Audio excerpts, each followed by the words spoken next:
அதுவும் இல்லாம அதெல்லாம் அவளுக்கு பழகிடுச்சு. இப்பெல்லாம் அம்மா திட்டினா வாங்கிட்டு சும்மா இருக்க மாட்டா. அவளும் பதிலுக்கு ஏதாவது பேசி விட்டுருவா. வேற எதுவும் நடந்திருக்குது. ஊருக்கு போயிட்டு வந்த பிறகு இப்படி இருக்காங்கன்னா கண் அங்கதான்டா ஏதாவது நடந்திருக்கும். ஆமாடா, பாட்டி ஊர்ல ஒரு மனநல சரியில்லை அதில் பார்த்தேன்னு சொன்னேன்ல. ஆமா, அவன் கூட உங்களை பார்த்து ஏதோ சொன்னான்னு சொன்னீங்க.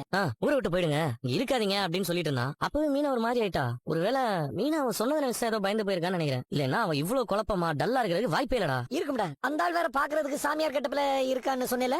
கொஞ்சம் வித்தியாசமா தான் இருந்தான். சிஸ்டருக்கு இந்த சாமி பூஜை இதுல எல்லாம் நம்பிக்கை அதிகம்ல. அவன் சொன்னதை நினைச்சு கூட பயந்துருக்கலாம்ல.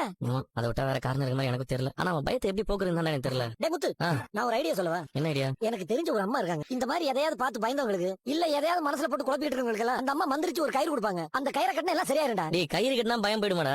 எதுவும் தப்பு நடக்காதுங்கிற ஒரு நம்பிக்கை வரும். அதுல பயம் எல்லாம் போயிரும்ல. டேய் சிஸ்டர் இதே நினைச்சு பயந்து இருந்தா அப்புறம் அவங்களுக்கு உடம்பு முடியா போயிரும்டா. இதை இப்படியே விடக்கூடாதா? அவங்க உங்ககிட்ட எதையும் சொல்ல மாட்டேங்கிறாங்க. அப்புறம் இது ஒண்ணுதான்டா வழி. கரெக்ட் தான். எது வந்தாலும் என்கிட்ட சொல்லுவா. அப்பெல்லாம் என்ன கேட்டாலும் ஒண்ணு இல்ல மட்டும் தான் சொல்றா. தூங்காம நைட்டு பூரா முடிச்சிட்டு இருக்கா. எதையோ போட்டு யோசிச்சுட்டே இருக்கடா. அதனாலதான் சொல்றேன், சிஸ்டரை கூப்பிட்டு அந்த அம்மாவை போய் பாரு, எல்லாமே சரியாயிருண்டா. சரி, இதை பண்ணி பாப்போம். எனக்கு அவ பயம் போனா சரி. டேய்